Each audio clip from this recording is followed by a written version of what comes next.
Hello and welcome to another episode of the Extra Time Podcast with me, Ethan.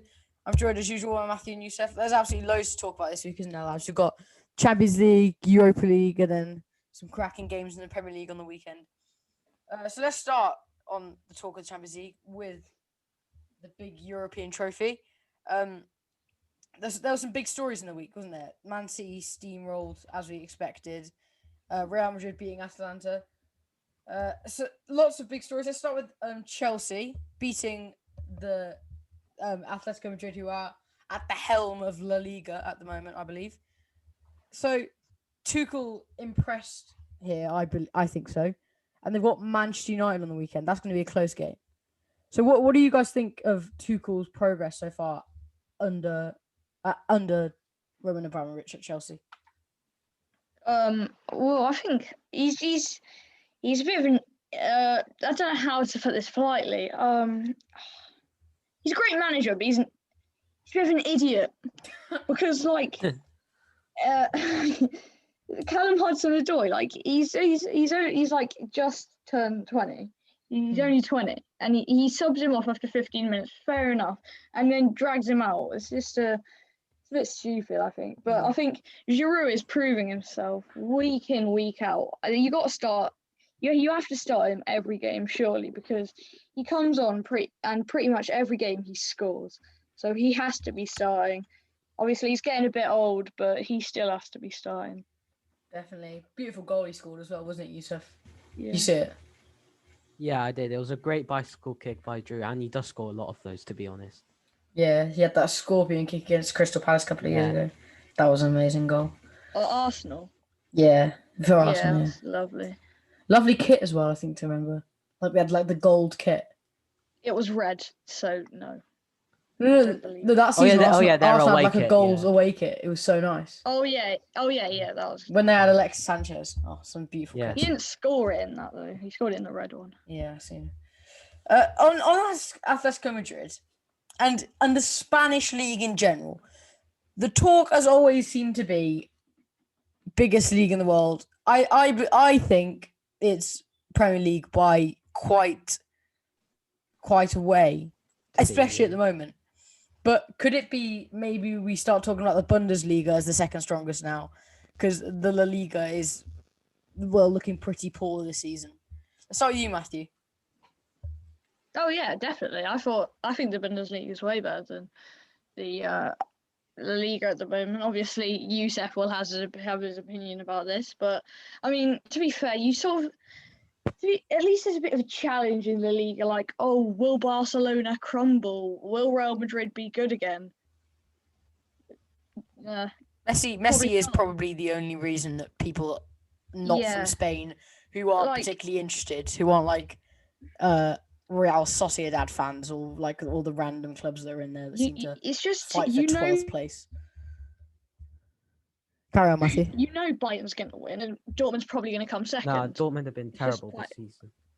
Yeah, I know, but most seasons, we're going off most seasons. Yeah.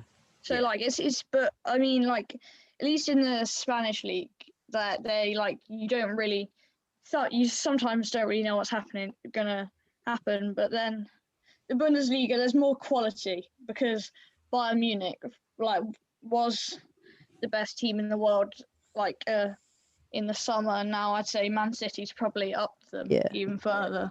But they have a lot of quality in the Bundesliga, like Haaland, Sancho, Manuel Neuer. He's been insane the past season or two. Alphonso Davies. Oh, yeah. Yeah. Looking at other leagues that are possibly... I'd say, personally, the thing that makes the Premier League stand out is not how good the teams are at the top, how good the teams are at the bottom. Yeah, I think that's what makes it for me. So if you look, I'm just looking now at the Fulham and Sheffield and West Brom. Yeah, best. Yeah, but they'd easily finish mid-table in Liga.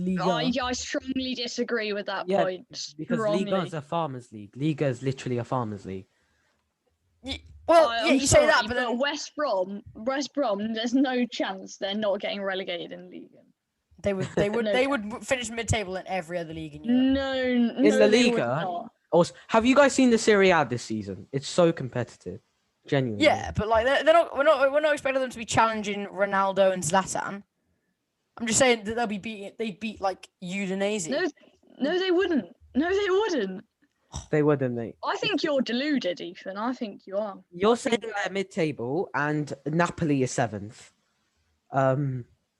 Yeah, I completely disagree with you. Also, you don't even know if these teams are good because you don't watch Italian Yeah, you football. don't watch them. You can't Sometimes put I an do when it's on opinion. the TV. No, you don't. Come on. I don't watch it with a passion. You can't put an opinion on something that you don't watch. Yes, you can. And No, you can't, though. No, you can't. Sorry, what? That's like saying, so Sergio Busquets, he's too old. He can't do anything. If you're looking at the statistics and then you see him play, yeah, it's completely different things. I mean, off the topic of Busquets, though. The Premier League has looked pretty poor towards the bottom of the season, anyway, haven't they? Exactly, Not pretty poor. It's been awful. Abysmal. Like, you definitely know most who's seasons getting you could relegated. argue that Yeah.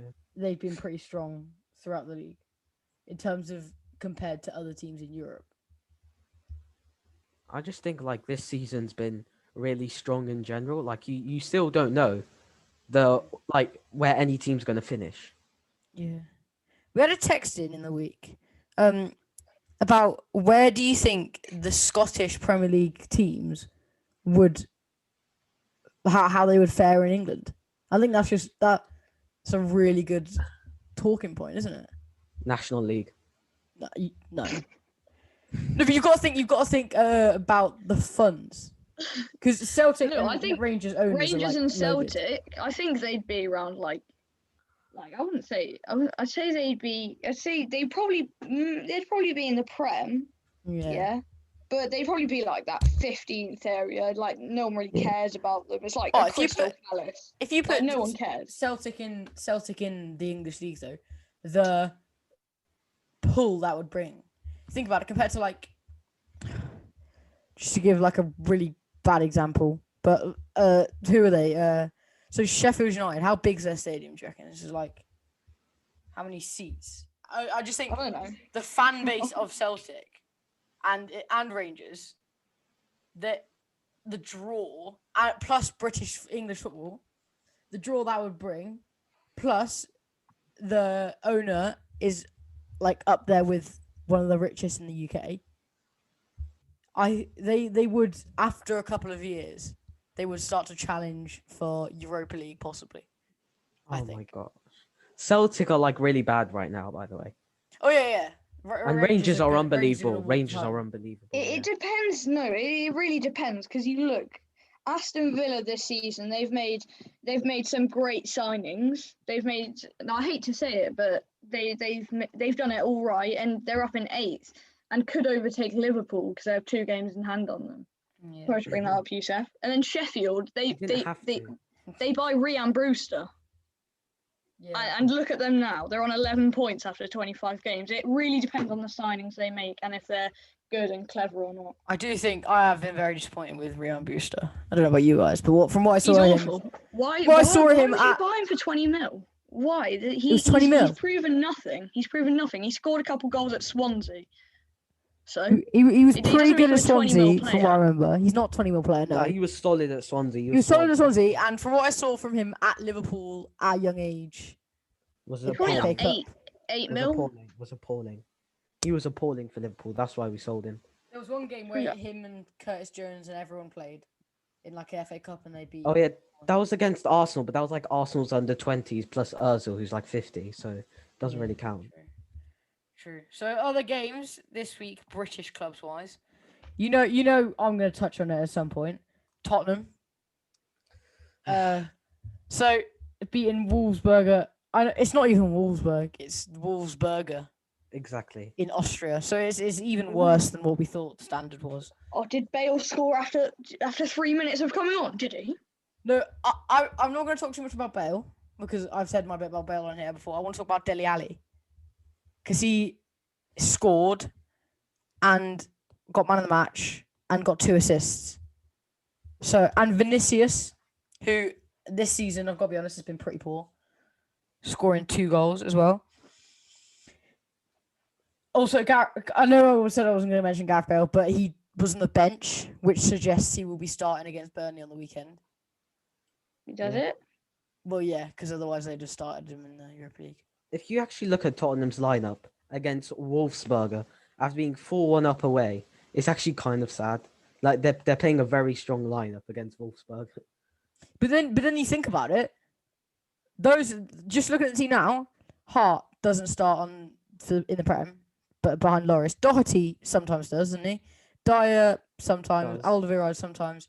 Davies not really. Soko does. Winks sometimes. And then you get to the front four. Bergwijn rarely. Dele Alli never. No, to be fair, Bergwijn He's young. does. He's good. But I like him. Bergwijn? Yeah, I like him. Oh no, I think he's awful. Oh, Really? Yeah, he's awful. No, I like him. He's greedy a lot of the time, and he misses very, very easy chances. Like my nan could put them away that easy. So I don't rate him because he's not clinical enough and he's not good enough, in my opinion. You've got to give him time to settle in, though. yeah. Yeah, but I mean, there's a point. He's been there like 1.5 He years. did come from a very poor league, didn't he? In terms of like, Oh think yeah. about the step Oh up. come on. Oh yeah. Oh yeah. And he's young. expect You him to can't, settle you can't in. judge a player that young. He's 23. He's 23. That's pretty young. Can we not That's judge not that Andreas young. Pereira? Honestly. Pereira. Andreas Pereira, do we not judge him? Who's that? Wait, you don't know who He plays for Andreas... West Brom, doesn't he? No, the United, Donny. Andreas Pereira. Oh yeah. Yeah, literally what? the most memed Premier League player, and he's barely in his 20s. So I think, Oh yeah. but Bergwijn, he's been playing ever since like 17. So he should... but like Harry Yeah. Winks is only 2 years older than Bergwijn. So like stop like Bergwijn. That's he's not- someone I don't rate. Is Harry Winks. I think I every rate pass him. he Yeah, makes is neither do backwards. I. Neither do I. But I'm just making a fact. Bergwijn, you can't give him more time to settle in. I say, I'm putting it here straight. He's not good enough. That is a fact. He's not good Well, enough. that's why he's playing in the Europa League and not playing in the Premier League. He is playing in the Premier League. Not regularly, I don't think. Yeah, he is. quite Yeah, a he is. lot. He is. He is. He's starting Did he start most against games. West? He didn't start against West Ham, I don't think. He's starting most games. He didn't start against West Ham. Lamella Wait, started wait. against West Ham though, and What a Le- tragedy. Let me And just... look at he didn't come on either. He wasn't on the bench. He wasn't in the squad. That's disappointing. Probably injured then. Maybe. So, yeah, all in all, Tottenham, that's really what they needed, isn't it? After losing to West Ham, which would be very disappointing. Even though West Ham are better I think and that's in a better disrespectful. place. No, it's to just West Ham. as we see who we see West Ham. So, let me think here. So, even though West Ham are up there, you still kind of think club versus club, they should be beating them. Tottenham should be beating West Ham. No, West. I know West Ham have been way better this season, but you still think that, like, for example, Arsenal, for the size of club they are, would be disappointed to lose to Aston Villa. But Aston Villa are a good 4. Not this season though. This season West Ham have been much better. Yeah, so not this season. I don't think they would have been that disappointed because quite frankly, West Ham are the better team at the moment. I think that's ruled them out of the Champions League. I know it was very unlikely that we're going. Oh yeah, to get Champions League Tottenham's anyway, definitely not getting Champions but League. I think that really put it out. So on the talk of Mourinho, what do you think that needs to be done for him to keep his job? And in the week he said, I quote here, I'm going to be leaving on the good books of Tottenham, not the bad ones. So I doubt that. what does he need to do to be in the good books? Because if he wins the Europa League or wins the League Cup, which I doubt he'll do, I would doubt he'll win the League Cup because Man City are in it. But if he does, and he gets criticised by the journalists, he's going to go, well, I was hired to win a trophy, and he's done it. And that's all that he said when he got the job. I've been asked to win a trophy. Spurs brought him in because he wins trophies. So surely winning the League Cup or Europa League would make him make his reign at Tottenham a good one. Would you agree?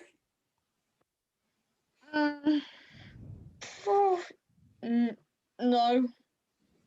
I mean, wait. If he wins Europa League, will he be in Europa League next year? They'll be in the Champions League. Oh, okay. Then yeah. Yeah. But if he wins the League Cup, then no, because he's ninth, and their team's playing awful. I quote from about a week ago. He says, me and my staff's work and tactics are second to no one, which I think is stupid because it's clear that his tactics aren't good. All the players are below par. Yeah, his tactics. It's a bit both, isn't it? You can't score a goal and just sit back for the whole game because you're doing something right. Why change it? That's what I say. You can secure the win by getting another 1 or 2 goals, but instead he risks it by sitting back. Then when they do concede, they're all looking around frantically like, what do we do? And clearly Jose doesn't have an answer. That's been effective for him in his career. He said that finishing second at United was the greatest achievement because, let's be honest, they had a pretty poor squad at the back. But think about it, like Chelsea had John Terry, and as much as I don't like him as a person, he was a great centre-back, and he could afford to just score a goal and sit back a bit because he could trust his defence. That's got to be the issue at Spurs, isn't it? For me, maybe 2 years ago, Spurs had one of the best centre-back pairings in the Premier League in Vertonghen and Alderweireld. Do you guys not agree? Yeah. Well, that's one of the biggest problems because as soon as Mourinho came in, they fell out. Him, Alderweireld and Vertonghen, they all fell out. And I think that's probably key to it because Alderweireld probably he doesn't even want to play there. He's probably just in it for the money. And Dyer, to be fair to him, he's been playing. He's all right. He's okay, but still, you're saying he can afford to do it at Chelsea, but like, I think it's not how the squad. It's not about the defense. It's about the squad. Like people say you defend from the front. Like if you give because they're not even giving 100% after they score. They're just having a little jog there, a little jog back. If you're gonna like defend, then you may as well do it properly. Also, so what would you say Spurs should be going for this season in terms of their mass reliance on Son and Kane, which I personally think shouldn't be down to the players. It should be down to Mourinho, because if you look at some of the creativity, I know Ali hasn't looked great this season or in the past season or so, but you look at the talent and he can change a game, can't he? No one can doubt that Dele Alli can change a game. You could say that about loads of other attackers on the bench that Jose Mourinho's kind of not acknowledged. Lucas Moura, great player, just not being utilised properly. Do you guys not agree? Yusuf, you can speak on this. Yeah, I think Dele Alli, of course, has a lot of promise. He's got a lot of potential, and let's be honest, he's not going to get any better unless if you play him. And the main reason why Jose seems to not play his players is because he often falls out with players because he's got such a big ego, and he struggles to put that aside. But yeah, if he wants to be successful, he has to play Dele Alli. I feel like with Lucas Moura, he is a clutch player. Like, we remember what happened against Ajax. Like, if you give Lucas regular game time, he can actually be a big player for you. And just imagine that front four, like, with Ali, Son, Lucas Moura, and Kane. Like, that's very dangerous. But I feel like Mourinho, he's too stubborn to try it. He's already confident with what he's got now, even though it's not working. Definitely, yeah. I agree with you there, totally. So let's move on from Tottenham then. Let's look at the other British sides in the Europa League and Champions League throughout the week. So, Man City, no surprises there. it was just an all-round solid performance from Manchester City. Bernardo Silva looking good again. Everyone in that Man City team, well, will be anyone coming up against Manchester City will be scared. You look at their fixture list. They've got West Ham, Wolves, Manchester United, Southampton, Fulham, obviously Gladbach again, Everton, Leicester, Leeds, Villa, Tottenham, Palace, Chelsea, Newcastle, Brighton, Everton till the end of the season. When I read through that now, did anything pop out apart from Leeds, Matthew? Obviously, that you thought, right, that's going to be a hard test. That's going to be a test. I genuinely think they're just going to walk the title now, and title has to be second. Definitely going to walk the title because obviously, I mean, Leeds. I know they're going to beat City, but they're not really challenging for the title at the moment. So yeah, it's definitely going to be a breeze for them. I think Pep Guardiola, everyone was thinking at the start of the season, after like a few, like 5, 6, 7, 8, 9, 10 games, they were thinking, is he really the manager that people say he is, or is it just the money that makes him a good manager? And I think he's proved everyone wrong that he is a great manager, and that when he like even without De Bruyne, everyone was like, oh, here we go again, Man City without De Bruyne, they can't do much anymore. They breezed over everyone, still breezed over Liverpool. I know that was a bit of the start of a bit of a downfall for Liverpool. It was still a great result. Like they haven't lost or drawn in the past, like I think it's 17 games. They've won the past 17 games in a row, which is insane. Yeah. The scariest thing is also that Manchester City under 23s atop of their league, like the Premier League under 23s, so the under 21s. They have got scary British talent coming through, because now you're starting to see when the owners originally came in, they were investing in the under 10s of what it was, their under 11s, under 12s, and now you're looking at them and they're a scary force, and they're going to be bringing a lot of talent for England as well. So Man City is going to be almost a dynasty that they're going to dominate the British game for the next couple of years. Don't you agree? No, you don't? Not really. Why not? Well, no, because everyone falls out of form. Like Liverpool, I keep bringing them up. Sorry, Youssef, but they were on the form of their life. And they just dropped off it. Yeah, but if you look at the likes of what? Well, the likes of the dynasty in the Premier League era, like Arsenal and Manchester United, what they did was invest in their academy, and started to reap the rewards a good 3 years after they started doing that. Yeah, and then now potentially, I know. I don't particularly think that this would happen, but I'm just trying to say, no. You sounded like it. You were like, "Do you guys not agree with me?" I think maybe they won't dominate, but they will be. They will be up there. They will be up there consistently. Like well, obviously, yeah. But like Manchester United and Arsenal of the olden days. I hate to make anyone sound old there. Like Manchester United in the 90s, and they won the treble. Looking good. So let's look forward to the weekend then. There's some stinking games, and then there's some good games. So I'd probably say the headline act will be Chelsea versus Manchester United. Although Matthew loves both those teams. So does Youssef. But we're both big fans. Of course. So let's start with Chelsea Manchester United then. So Chelsea haven't lost in their last 9 matches, and Man United haven't lost in their last 8. So they've got good form coming in. There's a long injury list for Manchester United. James is out, Cavani's out, De Beek out, Van der Beek's out, Pogba's out, and McTominay is out. Well, McTominay isn't ruled out. He's got a knock.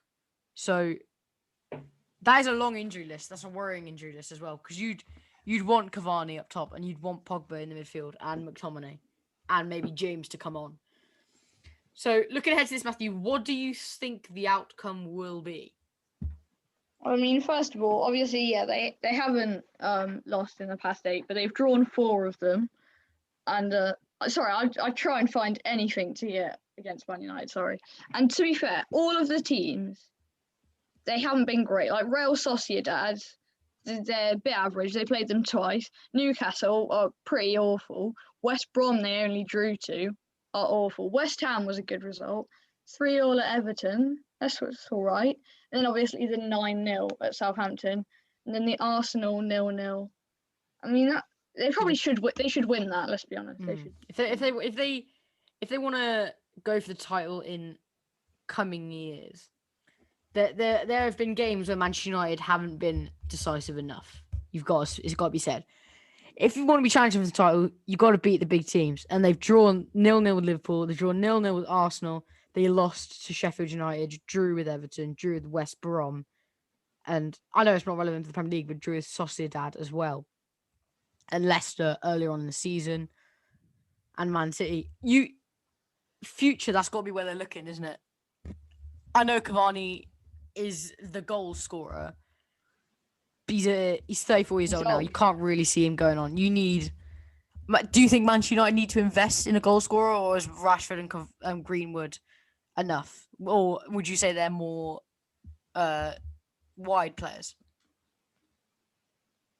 I think Rashford and Greenwood aren't strikers. I think Rashford's great. I don't really rate Greenwood that highly, to be honest. I think sometimes he can be more clinical and sometimes should have passed it more. But I think with a bit of work on, if people support him and help him, then he can be a great player. But yeah, obviously Cavani's really old, so I think they do have to invest in something because Scott McTominay and Pogba, Pogba especially, Pogba's having to score worldies week after week just to get ManU a result. And I don't think that should happen. I think they should have a reliable goal scorer who isn't very old and going to retire next week. Yeah. So, if we're looking at comparison-wise for Chelsea versus Manchester United, they're very similar. You could say very similar styles of play. Manchester United scoring 53 goals compared to Chelsea's 41. So they're obviously possibly more attacking, or that could just be because Man United scored 9 in a game. So that may have been taken out of proportion. So it does look like Manchester United have the edge attacking wise, with dominating in shots on target per match, big chances created, goals per match. But they're also dominated on the goals conceded. So, do you think there'll be goals, or will it be another Manchester United versus top 6 team 0-0 stinker?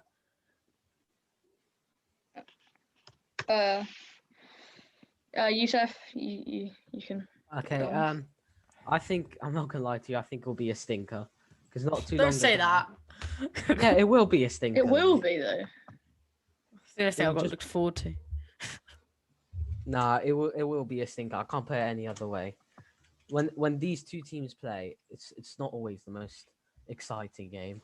So I think it's going to be a stinker because both coaches are just going to try to cover their weaknesses. So don't expect a lot of goals. So what are you going for? 0-0? Yeah. Yeah, I reckon both managers will really. I think Tuchel, he's obviously focusing on having the ball, but I think both of them will really focus on keeping a clean sheet, especially Manchester United, just to show that. But however, I'm saying Man United. I'm not predicting a Man U win, and I hate to predict a Chelsea win, but I have to. So I'm gonna go 1-0 Chelsea. I genuinely do think Manchester United will mess up and lose. It's bizarre because you have no more confidence in them than you did before the start of the season. Every game is like, oh well, they're gonna slip up, aren't they?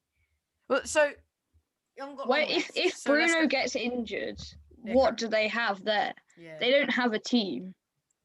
Yeah, I'm not like City. You can see they can play without De Bruyne. They played well without De Bruyne. Manchester United without Bruno Fernandes, they're nothing. And I hate to say it, but it's true. They are nothing. So I feel like that's also something they have to strengthen up on. They have to find a really good backup for if Bruno Fernandes does get injured, because if he does, what are they going to do? They're going to lose. You don't hate to say it. Let's be honest. You don't hate to say it. I don't hate to say it. I really don't. Let's talk Liverpool then, playing Sheffield United at 7:15 on Sunday night. So I know Youssef will probably have something to go on about this. Just to look at the Liverpool injury list, they got Jota out, Fabinho out, Milner out. Was that you crying then, Youssef? No, coughing, but yeah, you can take it that way as well. Gomez out, Matip out, Henderson out. Henderson's out to early April. Oh, they can't go without him.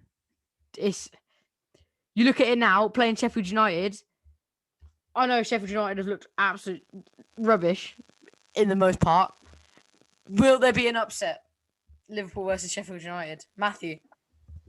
I think it's possible, because Sheffield United, obviously they've got 11 points in 25 games, but they play well, and they do make it tough for teams. Obviously against Man United, they lose 3-2, which is quite unlucky, and then they beat them 2-1, I think. Yeah. And then so like they can get good results. They can play really well. It's just they're not clinical enough. They have such great chances. They play 5 at the back, and their 2 centre backs from either side bomb up the pitch and get into the box. And like they just have to be more clinical. And I think Ryan Brewster, I think if they had a good signing, they could have spent 20 million elsewhere for an actual good signing rather than Ryan Brewster. And I think then maybe they wouldn't be in this predicament in the first place. Maybe if they signed more players, they were more clever in their transfer window. But I think Liverpool, obviously other teams in the league have had lots of injuries like them. Just Liverpool just haven't been able to adjust. Like, hate to say it, not really. Leeds, able to adjust. Like, we've had Calvin Phillips out, Rodrigo out, Click out. Now, don't know, they're like Calvin Phillips and Rodrigo, probably 2 of our best players behind Rodrigo. Rafinha. Yeah, Rodrigo. He's not been okay. He's Go what? on. Go on. No, I want to hear what you're saying. No, go on. Yeah, they're some of our best players, and they've been out for quite a bit. We've had like, I think it was like 12 or 13 centre back variations, but we've coped with it. I mean, we've still managed. I mean, our goal difference still isn't negative, so I mean we've been able to cope, but yeah. I think Liverpool really needs some versatility, because quite clear they don't have that. Yeah, all right. Let's give Youssef I'll give you 1 minute to rant about Liverpool. Go. We're awful. And to elaborate. We're really awful. Okay, cheers. You're welcome. Yeah, I just want to mention Cardiff at the end. Mick McCarthy. And that's it. No, I'm joking. Mick McCarthy, what a great manager. Cardiff, they're going up. Cardiff going down. I doubt they're going down. Cardiff are now in the top 6 after not Neil. I'm so used to. Oh, can you remind me what happened last year when you were in the top 6? We messed up at the end, but we were in the top 6 for the majority of the season. This time we have shot up under Mick McCarthy. Yeah, and you'll just fall back down. No, it won't. It'll be automatic, mate. What goes up must come back down. Well, like Leeds. Let's end it there. Right. No. That's it from us. That's it from us, everybody. That's it from us, guys. If you're on YouTube, we haven't gone up. So like, I don't know what you're. Yes, you did. Shut up. If you're on YouTube, please give us a like and subscribe. If you're listening on Spotify, drop us a follow so you can always stay updated when we are uploading the podcast. Leeds are getting Europa League. Okay. Maybe. I can't edit that out because I'm not very good. Europa League. Okay, just give me a moment. I'm just gonna do something. I'm sure the listeners will understand. Kick him. Right, he's gonna kick me. Oh. I'm reporting you. We're going to the championship.